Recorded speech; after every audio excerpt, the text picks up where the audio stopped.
ခဲ့တယ်နော်ဖြူချင်ရရရရပြောပါကျွန်တော်ဆိုလို့ရှိရင်တနက်ကိုဟို2ယောက်တက်လက်ကင်တယ်ကျွန်တော်ကြည့်ဖြစ်ပြီးကျွန်တော်ရဲဘော်တယောက်ကပြစ်တယ်သူကြောင့်သူပြစ်လို့ပြီးပြီဆိုလို့ရှိရင်ကျွန်တော်ပြန်ပြစ်တယ်တလက်ကို2ယောက်ကင်ရတာပေါ့အဲ့ကနေစားခဲ့တာပဲချားလို့ရနေရပဲဒီကောင်လေးလူပဲငါတို့လူပဲဒါပေမဲ့ငါတို့စစ်သားတွေဒီပြည်သူဥတီပြီးတော့တိုက်ရတဲ့ပွဲဖြစ်နေတဲ့အတွက်ချမှာပဲဆိုပြီးတော့စိတ်သက်မျိုးကိုတန်မောင်မွေးပြီးတော့ငွေချင်းနဲ့ဆွတ်ခေါ်ပြီးတော့ပဲဒီလိုပဲချခဲ့ရတာပေါ့နောက်ဆုံးထူးခြားတာကျွန်တော်မှ9ယောက်လေးရှင်9ယောက်လေးချတယ်10ယောက်ရှင်10ယောက်လေးချတယ်အရင်တော့တူမီကန်ပြီးပြည့်ရတာနဲ့အခုမောင်းမြန်ကန်ပြီးပြည့်ရတာနဲ့ကတော့အများကြီးကွာတာပေါ့အများကြီးကွာတယ်အခုနောက်ပိုင်းရဲဘော်တွေဆိုလို့ရှိရင်တင်တန်းတက်ပြီးတော့ပြန်ဆင်းလာပြီဆိုတာနဲ့သူတို့မှယူနီဖောင်းပြည့်စုံနဲ့တင်တန်းနဲ့လွယ်ပြီးတော့ဆင်းလာတယ်ကျွန်တော်တို့ခက်ခဲနေဆိုလို့ရှိရင်တော့တခြားစီပေါ့အဲ့တော့ကျွန်တော်တို့လက်နက်ကင်လမ်းစဉ်ကိုရွေးတဲ့အချိန်မှာတိုးရဲရောက်တဲ့အချိန်မှာဒီတိုင်းသားလက်နက်ကင်နေနဲ့ပူပေါင်းပြီးတော့စစ်တပ်နန်းကိုသူတို့ကပြီးတယ်ပေါ့အဲ့ချိန်မှာစပြီးခက်ခဲတာကျွန်တော်တင်တန်းဝင်းကိုကျွန်တော်တို့ကိုယ်တိုင်ဖောက်ရတယ်ပေါ့ညီယာတွေကျွန်တော်တောင်းရတယ်ဝယ်ရတယ်ပြီးတော့တင်တန်းဝင်းကိုကိုယ်တိုင်ဖောက်တယ်ကိုယ်တိုင်ဖောက်ပြီးတော့ကိုယ်တိုင်အမှခက်ခဲမှုတွေကကြုံတာပေါ့ကြုံပြီးတဲ့နောက်ပိုင်းမှာဒီတင်တန်းဝင်းမှာကြတော့လဲစားနဲ့ရိတ်ခါအစအကုန်လုံးကခက်ခဲမှုတွေနဲ့ကြုံရတယ်ဆိုတာလူကိုအိမ်မှာစားသလိုတော့စင်မပြေဘူးပေါ့အများကြီးကြုံတွေ့ခဲ့ရတဲ့အစားတောက်တွေမှာတချို့ဆိုလို့ရှိရင်အဲ့ချိန်မှာမုတ်ထုတ်ရှိတဲ့လူကဆရာပဲစလိတ်တလိတ်ဆိုလို့ရှိရင်ဟိုတငယ်ချင်းတွေဝိုင်းပြီးတော့တောင်းတရတဲ့အနေမျိုးတွေကိုစားရင်တိုင်းလှုပ်ရှင်တိုင်းလည်းဝယ်လို့မရတဲ့အခါတွေအများကြီးရှိရပေါ့တောင်မှာအခုဆင်းဝယ်ရရင်လည်းညာအိတ်ကြာမျိုးတွေသွားနေရတော့ကျွန်တော်ခက်ခဲရတော့ကြုံရတယ်အစားတောက်ပိုင်းပြီးတော့ခက်ခဲကြီးကြုံလာပြီးတော့ကျွန်တော်တင်တန်းဆင်းလာတဲ့အချိန်မှာဒီမပြည့်စုံမှုကစတာကလက်နက်ခရမ်းစတာပဲလက်နက်ခရမ်းစတယ်ဒီပြောင်းဆင်းလာချိန်မှာယူနီဖောင်းဆိုတာကျွန်တော်တို့တင်တန်းဆင်းနေရမတွေ့ဘူးသေးဘူးဒီတိုင်းအရက်ဝတ်နဲ့ပဲတင်တန်းဆင်းခဲ့တယ်လက်နက်ခရမ်းမပြည့်စုံခဲ့ဘူးဒါပေမဲ့တင်ရချခဲ့တယ်တင်ရချပြီးတဲ့လက်နက်နဲ့ကျွန်တော်တို့အရှိတ်ထွက်လာတဲ့အင်အားတွေကမမျှတော့ကျွန်တော်တို့မှာကိုလုံးထောင်တို့တွေပါတယ်တူမီတွေပါတယ်ဘာဖြစ်ဖြစ်စစ်ကောင်စီချမယ်ဆိုတဲ့ရည်ရွယ်ချက်နဲ့ကျွန်တော်ချမှာပဲဆိုပြီးတော့ဆင်းလာတယ်မြေပြန့်ကိုဆင်းလိုက်ချိန်မှာပထမဦးဆုံးစစ်တွေ့ကြုံရရတာဒီတော့မှာပေါ့ကျွန်တော်တို့ကလည်းအရှိကိုတက်တယ်သူတို့ကလည်းလာတယ်ရွာတွေမှာသွားပြီးထိတ်သွားတိုးတဲ့အချိန်မှာကျွန်တော်တူမီတွေနဲ့ဖြစ်တယ်တူမီနဲ့အရင်ပြစ်ဆိုသူတို့3-4ယောက်တည်းလဲပြီးတဲ့အချိန်မှာဒီကောင်တွေကပြန်ပြစ်တာ60တွေရော81တွေရောနောက်ဆုံးဘယ်လိုဖြစ်သွားလဲဆိုသူတို့ပိတ်မိသွားတဲ့ပုံစံမျိုးဖြစ်သွားတဲ့အနေအထားတစ်ခုမှာကျွန်တော်ကလည်းကြည်မရှိတော့မပြစ်နိုင်တော့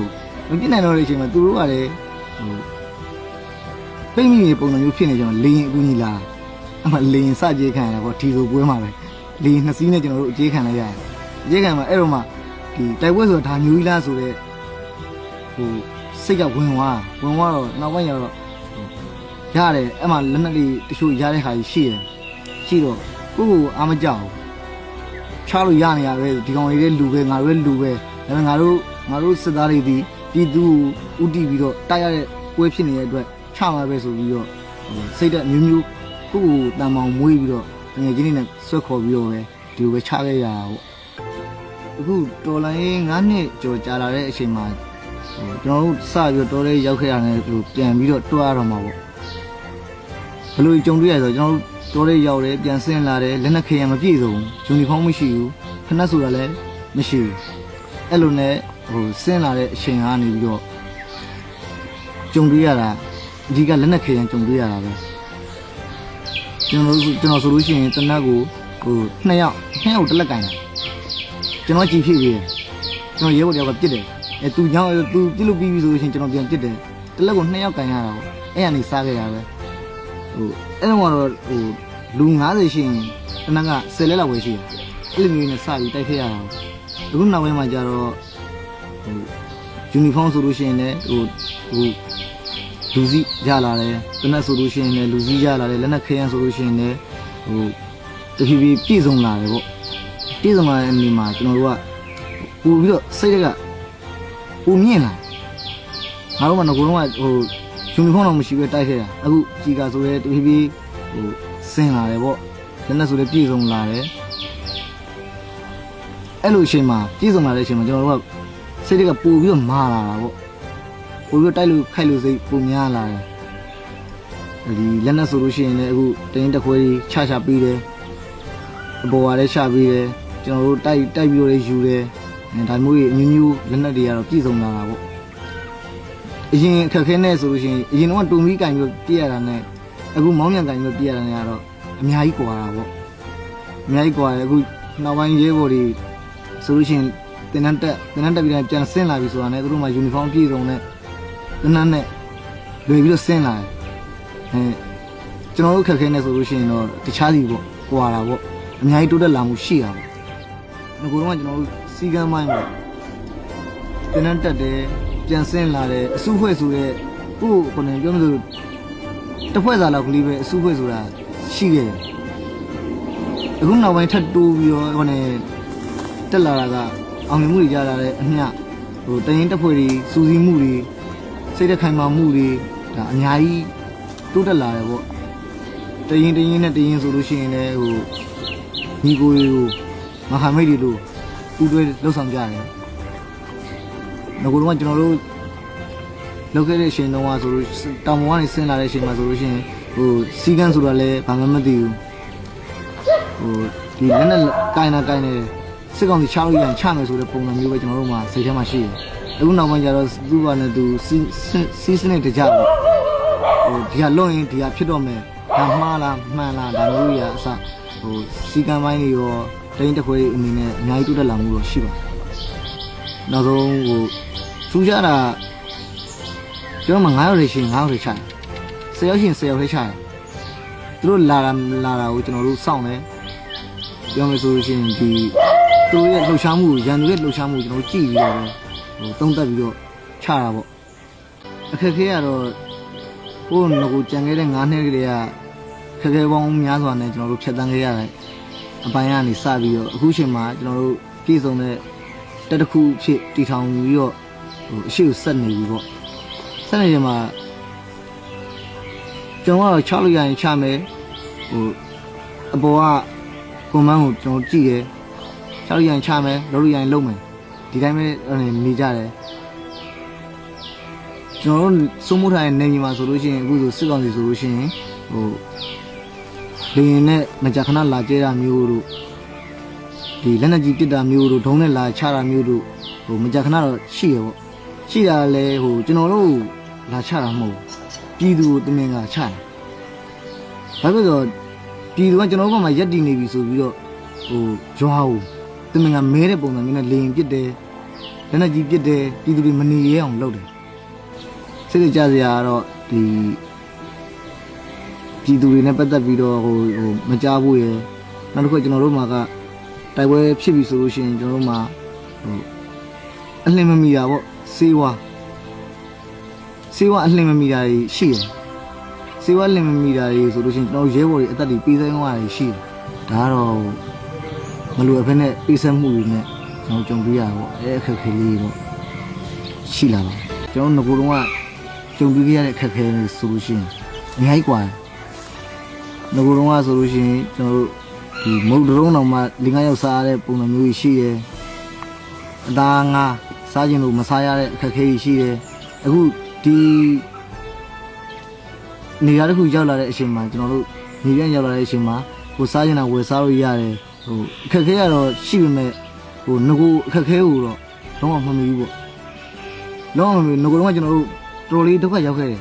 အဲ့ဒုက္ခရောက်ခဲ့တဲ့အခက်ခဲတွေတောင်မှကျွန်တော်တို့ရတဲ့နီးနဲ့ရတဲ့ပုံစံမျိုးနဲ့ကျွန်တော်တို့ဖြတ်တန်းခဲ့တယ်ဖြတ်တန်းခဲ့တဲ့အချိန်မှာတော့ကျွန်တော်ကြံ့ကြံ့ခံပြီးတော့စိတ်တမမာနဲ့ကျွန်တော်ရှေ့ဆက်ခဲ့တယ်ဒါပေမဲ့အခုအချိန်မှာရောက်လာတဲ့အခက်ခဲကြတော့ကျွန်တော်တို့တော့တိတ်ပြီးတော့ထူးခြားတော့မရှိတော့ပါဘူးဒီအခက်ခဲကကျွန်တော်တို့ငကိုကကြုံခဲ့ရတဲ့အခက်ခဲနဲ့အများကြီးတော့ဟိုရတာပေါ့ကျွန်တော် ရှေ့ဆက်ကတော့ရတဲ့နည်းနဲ့တော့ချရမှာပဲဆိုတော့က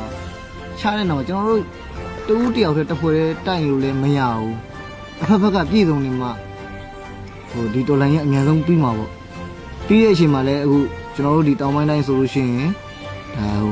အထက်ကလူကြီးတွေနေပြောင်းကိုစင်ကြည့်ပြီးတော့ဘာလိုအပ်ချက်တွေရှိတယ်ဒါမျိုးတွေကိုလိုက်ဖြည့်ပြီးတော့ရုပ်တိုင်းတစ်ခွေအနေနဲ့လှုပ်တဲ့နောက်လှုပ်ပြီးတော့စီယုံရေးပိုင်းသူ့မဟုတ်နီးပညာပိုင်းပညာရေးပိုင်းအားကောင်းအောင်ပို့ပြီးတော့ကျွန်တော်တို့လုပ်ရမယ်လို့တော့ကျွန်တော်ကထင်တယ်အခုလေးပြည်သူတွေကျွန်တော်တို့ယုံကြည်မှုတွေပျောက်လာတာမျိုးရှိတယ်ကိုရဲဘော်တွေယုံကြည်မှုပျောက်လာတာရှိတယ်အဲ့ဒါတွေဒီခဏတစ်ဖြုတ်ဖြစ်တဲ့အရာလေးတစ်ခုမှစိတ်တမကြသွားဘူးပဲလိုတာပေါ့ဒီအနေနဲ့ကတော့ကျွန်တော်တို့ယုံကြည်မှုမပျောက်စေချင်တာပေါ့ဒီစစ်ကောင်စီအောက်မှာနေပြီးတော့စစ်ကောင်စီကိုထောက်ခံနေမယ်ဆိုလို့ရှိရင်နောင်လာမဲ့မျိုးဆက်တွေကျွန်တော်ပညာရေးလူမှုရေးအများကြီးထိခိုက်တယ်ပေါ့အများကြီးထိခိုက်ပြီးတော့စိုးကျိုးတွေအများကြီးပေါ်လာတယ်ခေတ်ဆက်မှာလဲစစ်ကောင်စီကဒီလိုဝါဒဖြန့်မှုတွေတရင်မှလွှင့်တာတွေအများကြီးလုပ်ကြတယ်အဲ့ကျတော့ပြည်သူတွေအနေနဲ့စစ်ကောင်စီရဲ့ပြောစကားတွေအများကြီးယုံသွားကြရရှိတယ်ရှင်းမှာအဲ့ချိန်မှာကျွန်တော်တို့ကြုံတွေ့နေရကျွန်တော်တို့လုပ်နေရတဲ့အခက်အခဲတွေကျွန်တော်တို့သိတယ်ကျွန်တော်တို့ဘာမှဖြစ်ဘူးဆိုတာလည်းကျွန်တော်တို့ယုံကြည်တယ်ပြည်သူတွေအနေနဲ့ကိုသားသမီးကိုရှိနေထိုင်မှုပေါ့လုံလုံညုံညုံနေရတာတဲ့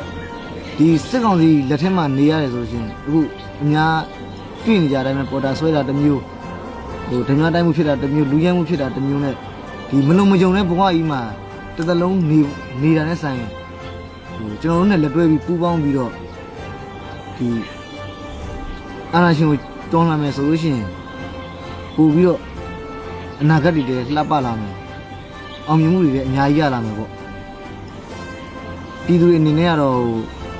ဘာမှစိတ်လည်းမကြပါနဲ့ကျွန်တော်တို့ကရတဲ့အင်အားနဲ့ရတဲ့ခွန်အားနဲ့ရတဲ့ရှိတဲ့လက်နက်နဲ့တယောက်ချင်းတယောက်တည်းကျွန်တော်တိုက်သွားမှာပါဒီစစ်ကောင်စီလက်ထဲရွာဘက်နဲ့ထိန်းချုပ်မှုအောက်မှာနေပြီးတော့ဒီကျွန်တော်တို့ပြည်ရက်တွေဒီဘာမှမလုပ်နိုင်ပါဘူးကွာဆိုပြီးတော့တွေးပြီးတော့စစ်ကောင်စီကိုပါသွားတာမျိုးရှိတယ်အဲ့လိုလူမျိုးတွေကလည်းဆိုလိုချင်ကျွန်တော်တခုပြောချင်တာမကြခင်ရောက်လာမှာပါစစ်ကောင်စီထိန်းချုပ်မှုအောက်မှာနေလဲကျွန်တော်တို့ရောက်လာမှာပါဘယ်နေရနေမလွတ်ဘူးဆိုတာတော့အသိပေးခြင်းတယ်ပေါ့